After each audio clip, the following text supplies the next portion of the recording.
For decades, the classic portfolio for investors has been a 60-40 mix, 60% in equities and 40% in fixed income products like bonds. Take, for example, somebody who invested $10,000 in the US in a 60-40 allocation nearly 40 years ago. The amount would have risen to more than $240,000 today. That's an average return of 8.7% a year, or about 5.7% after inflation. The idea behind it? Well, stocks provide growth, while bonds provide stability. A 60-40 portfolio, while it's not immune to losses, it does its job of cushioning uncertainty as well as to help to manage this thing called risk pretty well. While it doesn't sound fancy, it's effective and it works. It's really not bad if you think about the fact that this is a very passive sort of investing. But Kevin believes those days are over. He says the 60-40 portfolio has worked because bonds and stocks are typically negatively correlated, as seen here in the parts below the horizontal axis. That means when one rises, the other falls. But that hasn't been the case in recent years, as inflation and interest rates rise aggressively together. When that happens, bond prices fall, hurting the 40% part of your portfolio. At the same time, higher rates weigh on stock valuations. And that's a double whammy for your portfolio, especially as tariffs threaten to fuel inflation again. It comes down to the fact that protectionist barriers and pet measures are being put up. So obviously, when capitalism cannot function as efficiently and free trading does not happen as naturally, this is going to accelerate inflation as well. So rates, unfortunately, I believe we might see them being cut in the short term, but it's a different dynamic for the longer end of that curve because ultimately that is still very market dependent. So this is the real challenge here for the 60-40 construct. And I believe that for the next 10-15 years, it might not hold up so well. Kevin says this is a wake-up call for investors to be more active and flexible, especially in the shorter term. He suggests 3 key changes you can make to weather the current storm.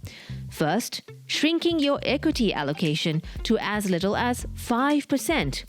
He also suggests allocating up to 40% of your portfolio to hard assets like gold and precious metals. The rest can be put in short-term bonds and other money market type instruments while waiting for a better entry level for equities. You need to look at assets that will hold up. So naturally, some people will look at hard assets, tangible assets, and we have advocated for that as well. The precious metals, gold, as an example.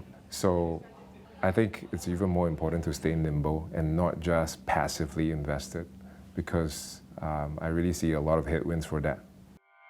He also recommends increasing one's cash holdings so that you have dry powder when markets eventually correct. Kevin says the common advice to stay invested does not apply to everyone, especially if you're nearing retirement age. If that's the case, it might be more important to protect the funds you already have. My top tip here would just be manage your losses. Don't just sit on them and hope for the best and hope for the prices to go back up. You need to control these losses and potentially cut with as little loss as possible, but that then frees up the capital and you would have more dry powder for when the market actually drops to pick it up in much better valuations. Not everyone agrees. They say if you're invested for the long term, the 60-40 portfolio has a proven track record. It also helps nervous investors tide through market volatility.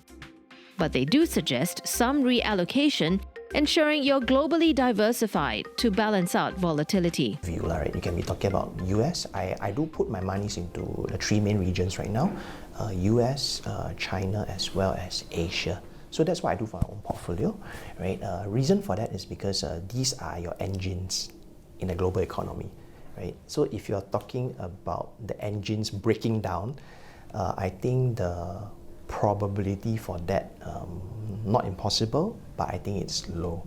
And because of this current tariffs issue, these countries or these engines are currently, slowing down a bit. So, who's right? Well, it depends on your time horizon. If you have a shorter runway, Kevin's approach might help you preserve capital and reduce volatility. But if you're investing for the long term, data shows the markets will eventually give you higher returns, as long as you are willing and able to stomach the volatility along the way. We must have a plan. Because why? When you have a plan, you are clear of your objective, you are clear of your time frame, you become, I would say, less receptive to negative news. You are able to tune out short-term market noises easily, right? And essentially, you won't feel so nervous or anxious when markets pull back.